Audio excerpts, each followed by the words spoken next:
Bueno, para entender la violencia política por razones de género hacia las mujeres tenemos primero que apuntalar que existen una serie de derechos en el ámbito internacional, en convenciones y tratados, los cuales también se ven plasmados en la Constitución Política de los Estados Unidos Mexicanos, en las constituciones de los estados, así como en las leyes complementarias, como la Ley de Acceso a las Mujeres a una Vida Libre de Violencia, la general, que tiene un ámbito de competencia nacional, y las leyes a nivel local. Ahora, hay dos convenciones internacionales que son fundamentales para entender y para conceptualizar la violencia política contra las mujeres. Una de ellas es la Convención para eliminar todas las formas de discriminación contra las mujeres, conocida como CEDAW, y la otra es la Convención para prevenir, sancionar y erradicar la violencia contra las mujeres, que es la Convención Belén do Pará. Estas dos convenciones han sido utilizadas para conceptualizar lo que es la violencia política, y en específico la Convención para la eliminación de todas las formas de discriminación contra la mujer reconoce que la discriminación representa un obstáculo para el bienestar de las familias y las sociedades. También entorpece las posibilidades de las mujeres para contribuir con el desarrollo de sus países y de la humanidad, y establece que la discriminación impide gravemente el goce de derechos y libertades. Tal es el caso de la violencia política contra las mujeres, que es una forma, una manifestación de discriminación contra las mujeres. Por otro lado, tenemos la Convención de Belén do Pará, la cual parte del reconocimiento de que la violencia contra las mujeres es una manifestación de las relaciones de poder construidas históricamente en nuestras sociedades. Son relaciones desiguales. También la violencia contra las mujeres constituye una violación a los derechos humanos, lo establece esta Convención de Belén do Pará, y urge a la eliminación de la violencia contra las mujeres para que el desarrollo de nosotras las mujeres pueda ser pleno, pueda ser igualitario en todas las esferas de la vida, ¿no? En consecuencia, entonces, la Convención de Belén do Pará reconoce que las mujeres tenemos derecho a vivir libres de violencia, lo cual incluye el derecho a no ser discriminada. Eso es lo que nos dicen estas dos convenciones en particular.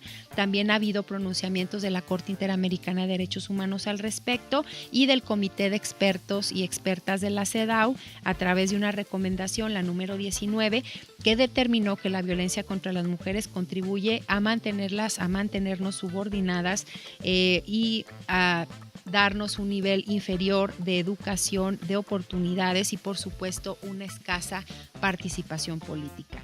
En México existen varias iniciativas de diputadas y senadoras para conceptualizar dentro de la ley y considerar dentro de la ley la violencia política contra las mujeres. No obstante, bueno, tenemos en las leyes de acceso locales algunos casos en los que se ha incluido la violencia política, como en el de Zacatecas, algunos otros casos en donde se ha tipificado como un delito la violencia política, como es el caso de Oaxaca. En Zacatecas no tenemos la tipificación del delito, lo cual no excluye a que se cometan otro tipo de delitos, por ejemplo, las lesiones o, por ejemplo, las amenazas, que son delitos y que a lo mejor sin denunciar la violencia política como tal, sí se pueden denunciar estos otros tipos de delitos que acompañan a la violencia política o que son manifestaciones de la violencia política contra las mujeres. Ahora, para mencionar una definición concreta, me voy a remitir al protocolo que emitió el Tribunal Electoral de la Federación, que emitió el Instituto Nacional Electoral, la FEBINTRA, que es la Fiscalía Especializada en Delitos contra las Mujeres, y la FEPADE, que es la Fiscalía para Delitos Electorales, así como la Subsecretaría de Derechos Humanos de la Secretaría de Gobernación. Este protocolo, a pesar de que no tiene un carácter vinculante, es decir, no es obligatorio, sí señala, conceptualiza lo que es la violencia política y señala el accionar, el actuar de las diferentes instituciones que ya mencioné hace algunos momentos cuando reciben casos de violencia política. La definición que nos da este protocolo sobre violencia política contra las mujeres es que es a toda aquella acción u omisión, incluida la tolerancia, por supuesto, que basada en elementos de género y en el marco del ejercicio de los derechos político-electorales tengan como efecto, objeto o resultado menoscabar o anular el reconocimiento, goce y o ejercicio de los derechos políticos o de las prerrogativas inherentes a un cargo. Entonces, hay que poner mucha atención en las palabras de esta definición, porque no nada más la violencia política es una acción, también es una omisión o también es tolerar que se menoscabe el ejercicio de los derechos políticos de las mujeres. Entonces, este tipo de violencia, la violencia política, puede tener lugar en el ámbito político, por supuesto, pero también en la esfera económica, social, cultural, civil e incluso dentro de la familia o unidad doméstica. Es decir, la violencia contra las mujeres puede darse tanto en el ámbito público como en el ámbito privado. Muchas personas se preguntarán cómo se da en el ámbito privado. Bueno, un ejemplo es que la encuesta nacional de discriminación del 2010 arroja el dato que casi el 8% de las mujeres le pide permiso a su pareja para decidir por quién va a votar, ¿no? Lo cual pues es una manifestación de violencia política contra las mujeres. Y también tenemos que alrededor del 18% de las mujeres le avisa a su pareja o algún familiar por quién votará. Entonces, eso no permite el ejercicio libre, obviamente, de un derecho que es el derecho al voto de las mujeres. Entonces, esa es una manifestación. Ahora, ¿quién puede cometer la violencia política contra las mujeres? Son varios los actores que pueden cometer esta violencia política, no solamente los agentes del Estado, que es a quienes ubicaríamos de manera más claro, también pueden ser los colegas del trabajo, personas que tengan una superioridad jerárquica o incluso personas subordinadas, los partidos políticos, ¿verdad? Y sus representantes y por supuesto los medios de comunicación. La violencia contra las mujeres también se puede dar en el ciberespacio. Lo vemos con la difusión de noticias falsas que van en contra de la integridad de las mujeres, y bueno, también es otro medio de difundir la violencia política contra las mujeres. Ahora, la violencia política contra las mujeres puede ser simbólica, verbal, física, sexual, se manifiesta económica, incluso patrimonial, se manifiesta de diferentes maneras. No solamente la violencia política contra las mujeres es amenazar a una candidata, lo cual sería un ejercicio de violencia psicológica, o no sería únicamente golpear a una candidata o asesinar a una candidata como ha sucedido en México, sino también destruir su patrimonio, no darle los recursos que le corresponden por su participación política en un partido, etcétera. Ahí vamos a hablar un poquito de algunos ejemplos de violencia política contra las mujeres, y en este sentido tenemos, por ejemplo, los registros simulados de candidatas que renuncian a sus cargos para darle lugar a los hombres. Esto ya está prohibido por la ley, pero me parece importante mencionarlo porque fue uno de los principales obstáculos para que se implementaran en aquel entonces las cuotas de género y ahora la paridad, el registrar candidatas mujeres para cumplir con las cuotas en ese momento y después sustituirlas por el suplente varón. Esto ya está prohibido por la ley y está suficientemente regulado porque fue algo que sucedió en los hechos de manera recurrente y preocupante en todo el país. Otra forma de ejercer violencia política contra las mujeres es registrarlas en distritos perdedores. También ya la ley tiene una regulación al respecto. Sin embargo, son casos que se han dado en México de violencia política contra las mujeres.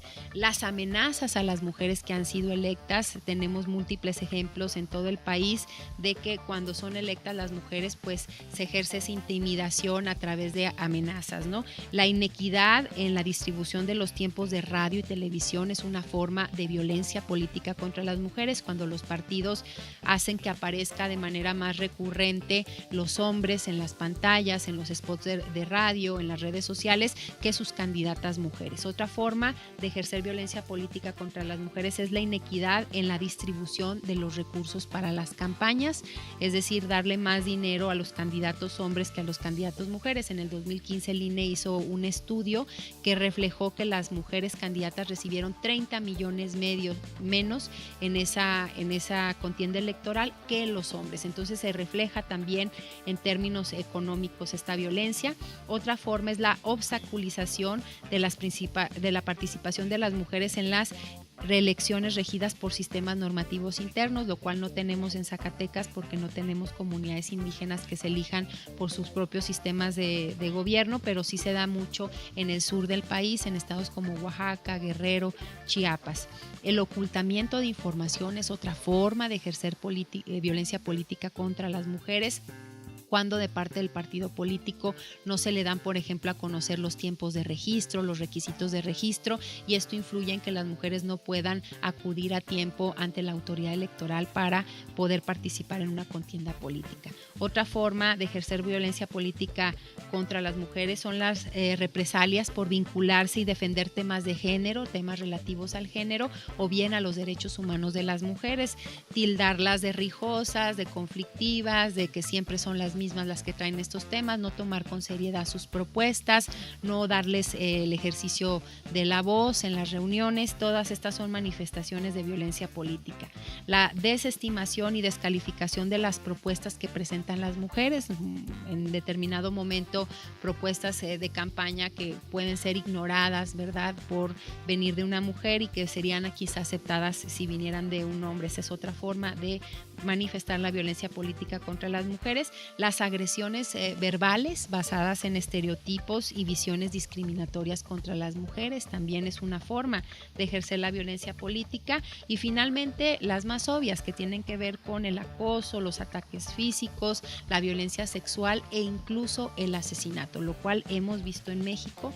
No son supuestos, son cosas que han sucedido en la realidad y que sin duda es un avance el que estemos hablando del tema, que ayude a su difusión, a evitar la normalización de este tipo de violencia, porque es uno de los problemas cuando las mujeres van a denunciar, que se normaliza este tipo de violencia, ¿no?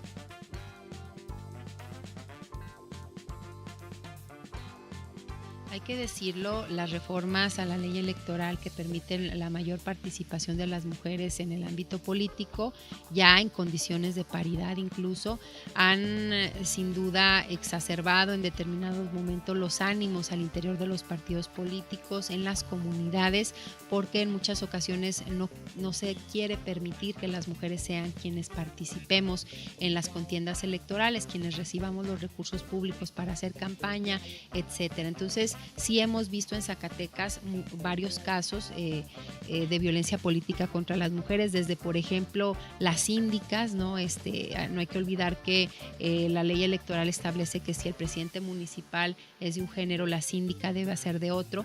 Creo que ahí hay un foco rojo de violencia contra las mujeres. Son mujeres que en determinado momento se ven altamente condicionadas para poder ejercer su cargo público, que incluso si no ceden a determinadas prácticas del presidente municipal, que incluso tienen que ver con corrupción, se les castiga excluyéndolas del grupo en el poder y por lo tanto neutralizando su incidencia dentro del ayuntamiento. Esa es una manifestación de violencia política que hemos observado recurrentemente. Otra de las manifestaciones de violencia política pues se vivieron hace algunos meses, en donde la diputada Isadora Santibáñez, un comunicador, dijo que no podía participar en la contienda porque estaba embarazada, ¿no? Esa es una forma también de violencia política a través de las redes sociales, discriminándola por su condición de gravidez. Otras manifestaciones de violencia política, por ejemplo, contra la diputada Iris Aguirre, ¿no?, que en determinado momento hizo algunas declaraciones que provocaron ofensas en las redes sociales hacia su persona, ofensas que tenían claramente un sesgo de género, ¿no?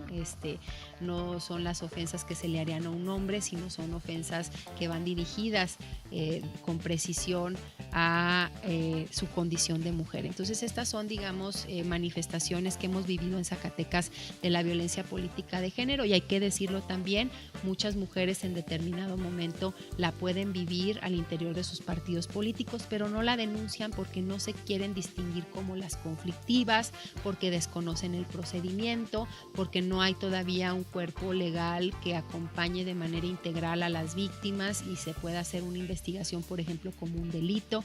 Todo eso inhibe la denuncia por parte de las mujeres. Tenemos otro caso de violencia política también contra la diputada María Elena Ortega, que una colega de su partido le dijo que ella no la representaba como machorra, así literalmente lo mencionó. Esa es otra manera de ejercer la violencia política de género contra las mujeres, que no solamente puede venir de un hombre, Exacto. también de otra mujer.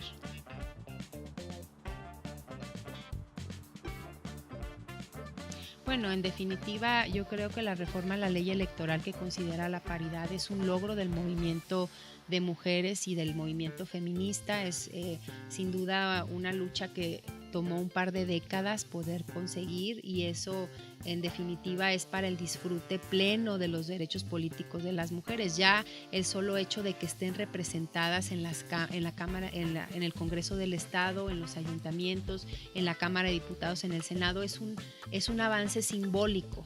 Ahora nos falta, digamos, dar el paso en lo que se refiere a la agenda de las mujeres con un enfoque de género. Eso no lo hemos logrado, pero el hecho de que estén participando es el ejercicio de sus derechos políticos. Hay muchas mujeres en los partidos políticos que son quienes sacan adelante las contiendas, quienes dan la pelea en el terreno donde se hace la política, en las comunidades, en las colonias, y que es muy digno y muy necesario que se les reconozca ese esfuerzo ahora como candidatas a un puesto de elección popular. Entonces, pues creemos, en lo particular creo que este es el ejercicio de un derecho a la participación política, independientemente de cualquier otra situación. Obviamente queremos avanzar en términos de la agenda, pero ya el hecho de estar representadas es importante como un ejercicio de ciudadanía plena.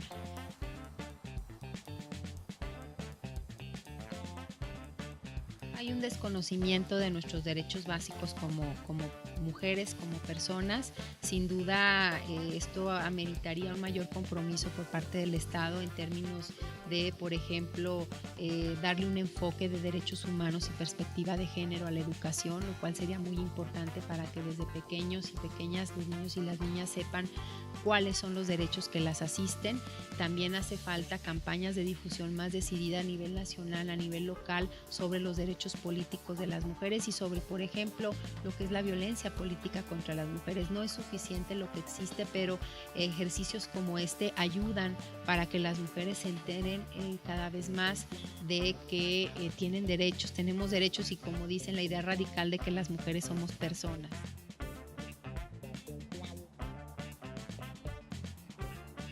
Por supuesto que las mujeres tenemos una participación decidida ahora desde las candidaturas y de los espacios de toma de decisiones, de representación de la ciudadanía, pero también somos gran parte del electorado, y eso es muy importante. Sería lo ideal que los candidatos y las candidatas asumieran una agenda de género, ¿no? Y en ese sentido presentaran propuestas para el alcance de los derechos humanos de todas las mujeres y de todas las niñas. Sin embargo, vemos que en muchas ocasiones el discurso de los candidatos y las candidatas respecto a las mujeres tiene como un corte asistencial más que un corte de protección y reconocimiento de sus derechos humanos. No, simplemente que la participación política de hombres y mujeres es muy importante en el contexto electoral. Una participación consciente, una participación reflexiva es fundamental para construir democracia en este país, una democracia incipiente, una democracia imperfecta,